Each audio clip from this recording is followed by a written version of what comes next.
So we are going to talk today about the last part of this chapter.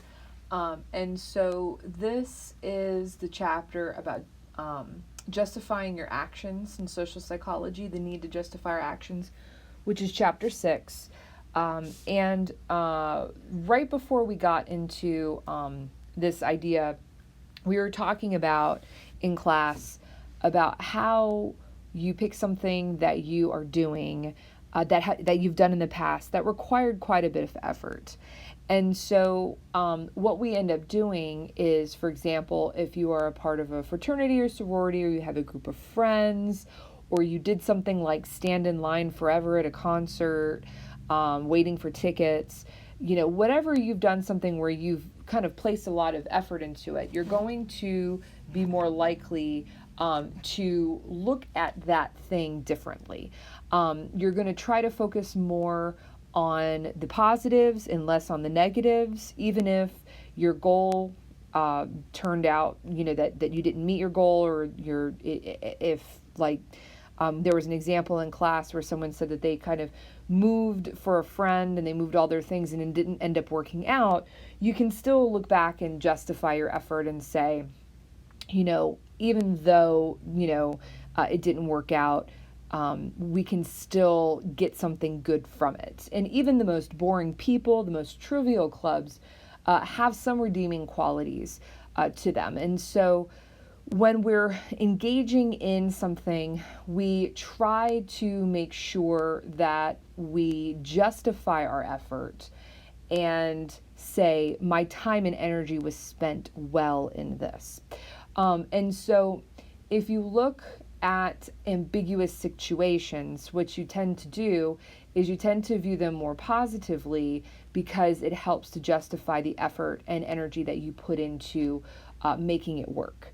So justification of effort is all about our ability and tendency to increase our liking of something that you've worked really hard to attain. So it might be your degree, it might be a relationship, it might be something that you put your time and energy in, and you're going to look on it a little bit more positively. There's a video on Moodle about hazing.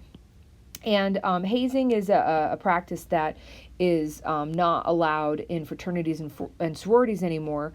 But essentially, what it was is, doing something that might be embarrassing or even painful to increase affiliation, to get into a group, or that you're new in a group and to be accepted into the group. And so hazing can be really dangerous, which is the reason why it's not allowed anymore. There is a video on Moodle that talks about it back when it was done. But what's interesting is that it increases the affiliation with the group, and it increases the liking, because you are justifying an additional effort. Perhaps it was embarrassing, perhaps it was unethical, perhaps it was painful. Whether it was physically, psychologically, emotionally painful, you have to justify that. And so if you look at studies of people who were in fraternities and sororities, 20 years ago, and hazing was a part of it, and there was a lot of, questionable behavior, but that was something that everybody did, and you did to get into the group. There's actually an increased feeling of connectedness to the group, versus today, if you join a fraternity or sorority and you don't go through that process. It's interesting to see that it's actually a little bit, comparatively, it's a little bit different in terms of that, because the justification isn't necessarily as evident, because you're not dealing with the hazing rituals.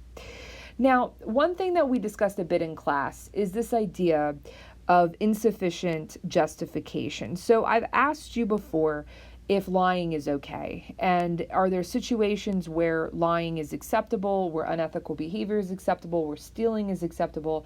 And of course, we talked about, some situations where lying and stealing is actually okay. Now, when it comes to telling a friend that you like their clothes when really you don't, there's a lot going on there. So you have to remember that whenever you do anything that's unethical or immoral or against your value of yourself, okay, that puts a poor value of yourself out there, a negative view of yourself, you may experience consonant not consistent feelings of yourself. And so you have to think, okay, lying is bad, and I don't want to be a bad person. But what happens with this justification is that you, in many occasions, have consistent thoughts when you are telling a lie that is going to protect someone else. So there's two ways that we can have specific justification. We can have internal justification and we can have external justification. And if we have appropriate external justification, then we're not going to experience as much dissonance or inconsistent thoughts or behaviors as if we did not have the external justification. So if we're looking at a situation where we don't want to cause the person pain, that is going to override this lies or bad feeling because you have ample external justification for having told the lie. You have justified this in a way with external justification, okay, that is to you good enough to continue with the lie. Now, there are times when we actually do not have sufficient justification, external justification. And if that's the case, where we don't have a reason for it, okay, what ends up happening is that we experience a larger amount of dissonance or inconsistency. And so because dissonance creates discomfort, we've got to relieve that. And so if there's not enough external justification, what we then have to do is provide internal justification, okay? So an example of this would be a very interesting study that was done where people were split into two groups. So group one was told that they needed to tell a group of people that an activity that they did was a lot of fun and it was super boring, okay? And so group one was given $1 for lying, whereas group two was given $20 for the same thing. So group one and group two did the same super boring task, but group one was only given $1 to tell the lie, whereas group two was given $20. Now, when we look at the kind of justification to tell the lie, okay, the $20 group had plenty of external justification because they were paid a lot of money, okay? So they had appropriate external justification to tell the lie. So they did not experience as much dissonance. Whereas the dollar group, they didn't have enough external justification to tell this lie. So what they had to rely on was internal justification. And when you're trying to reduce the cognitive dissonance by using internal justification, what ends up happening is that you change your attitude. So your attitude about the situation changes. So group two knew the task was boring and they were like, whatever, it's fine. Okay. So when it came to the group one, they had to develop this internal justification. So what ends up happening was they convinced themselves that the task was actually really fun. And so they were really trying to basically change their thoughts, change their cognitions, and change their attitude, and started to convince themselves that the task was actually fun. So they had to change their way of looking at something and change their attitude in order to make this lie okay. So, what interestingly happens is that when you're in a situation where there is a person aware that there's a conflict between their attitude and behavior, we can actually develop hypocrisy and become hypocritical. And so there's a specific paradigm called the hypocrisy paradigm that occurs when you make someone realize that they're experiencing cognitive dissonance, and you make the person aware that their attitude and behaviors are conflicting. This hypocrisy is creating the cognitive dissonance. And so in order to reduce a cognitive dissonance, one way that you can do this is to actually change your behavior. So this is a way for you to be able to get somebody to change what they're doing. And in some cases, this is used for health-related behaviors. And so if you need a person to change their process, maybe if you want them to eat healthier, or in this particular example I'm going to use, to be more likely to engage in protected sex, you can actually get people to be aware that what they do and what they say are conflicting. So in the 90s, there was a study that was done where they had groups of people, of college students and participants, do varying things when it came to like the dangers of AIDS. So they had a group of college students compose a speech that talked about how dangerous AIDS was and advocating the use of condoms. And then they had a group who made a video for high school students and explain how important it is that they need to use condoms. Now, this process of making the college students create this video and basically preach to high school students, hey, you need to use condoms, what that did is it made them aware of their own hypocrisy. So the students who made the videos had to deal with the fact that they were preaching particular behavior that they themselves might not actually be practicing. And so by creating this idea of this dissonance and making people realize it, what the researchers were able to do was they were able to get this group to change the behavior and change their condom use. So here's an example of the groups where we have, this is the group, the hypocrisy group, okay, who had to make the videos and sort of practice what they preached, okay? And then you had the commitment-only group saying, I'm going to do this. And then you had the, be mindful of this, and then the educated group, okay? And if you look here at the percentage of people who ended up purchasing condoms, okay, what you found is that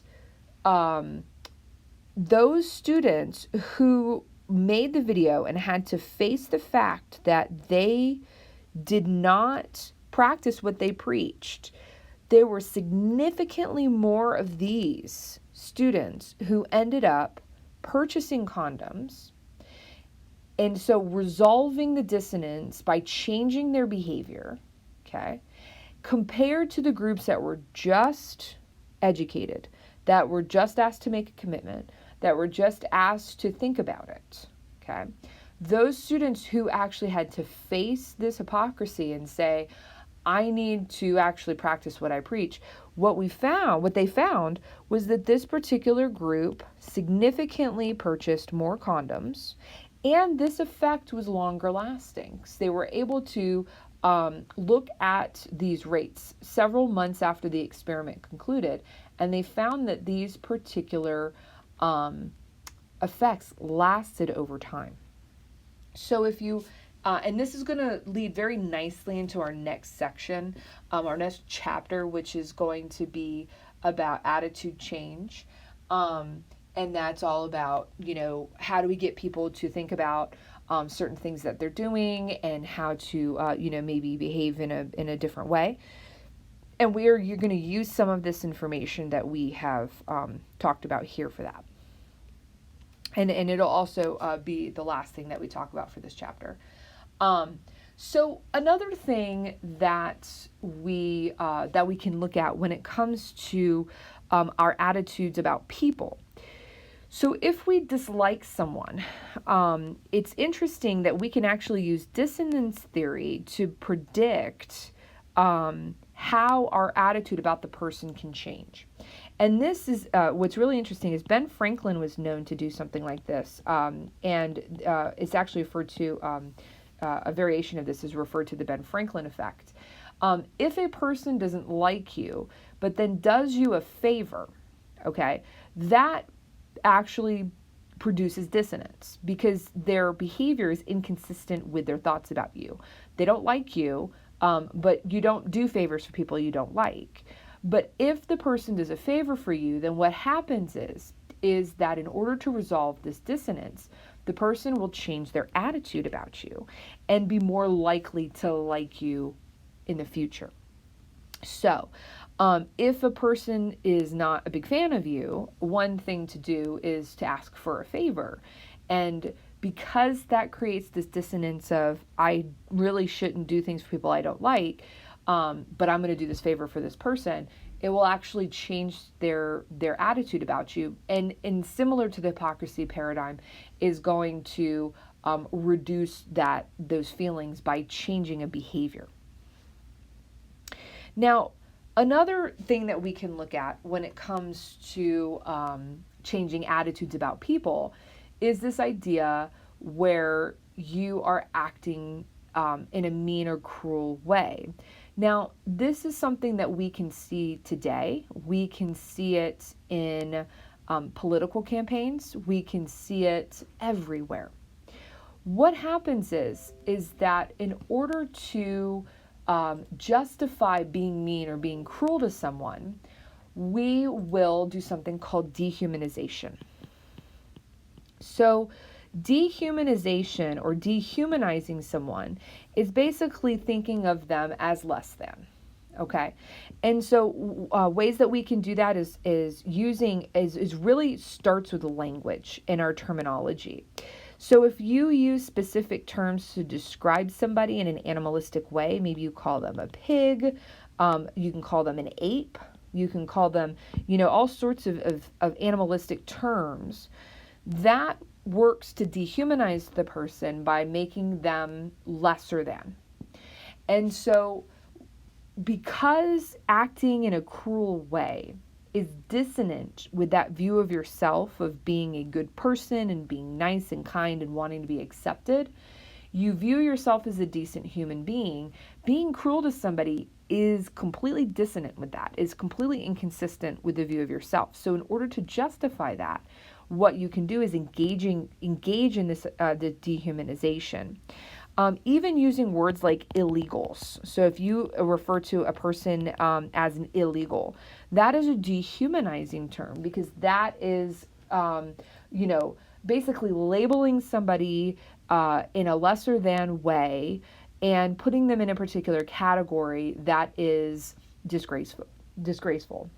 And so that process, this process of dehumanization, this process of justifying cruelty by dehumanization, justifying cruelty, saying that the person deserved it. All of that has been used to explain things like when we get to situations with prison guards, whether we're looking at, foreign prisoners, whether we're looking at enslavement whether, looking at slaves and looking at the terminology that was used for slaves, looking at the massive killings that happened during the Holocaust. You can see it everywhere about this dehumanization process. And here, this is dehumanizing. Having somebody stripped down, these people were naked, these individuals were basically played with, and modeled. And these right here, what that does is it makes the person feel a little bit better about being cruel, because they think, well, the person is lesser than. And so they're not as smart or good or decent or moral as I am and as my people are. And so that is extremely dangerous. And it's an extremely dangerous tool to use to justify being mean to somebody. And that is a very, very dangerous path to go down. Now, the last thing that I have on here is just an exercise for you guys to think about. And this is really going to help us into the next chapter. So I have an exercise here for you guys to be thinking about. You have a friend who drives after binge drinking. You keep telling him that it's dangerous to do so. He says he can handle it. How would you work using the things that you've learned in this class, and especially this chapter? How would you work to get him to change his behavior? So think about the hypocrisy paradigm. Think about how we can get people to change their attitudes and their behaviors by kind of pointing out to them what they're doing. And when we get to the next chapter, which is attitudes and attitude change, I think you're going to have even more of an idea of the kind of things that we would do in order to initiate behavioral change. And then some of these things are really, really good techniques to get people to do healthier things and better things and safer things to create a better society. The final slide here is just a summary and review for you guys to use for studying for the exam, and to help you kind of categorize everything together. If you have any questions, you can email me. I'm happy to answer anything over email or in class for our next class. So have a great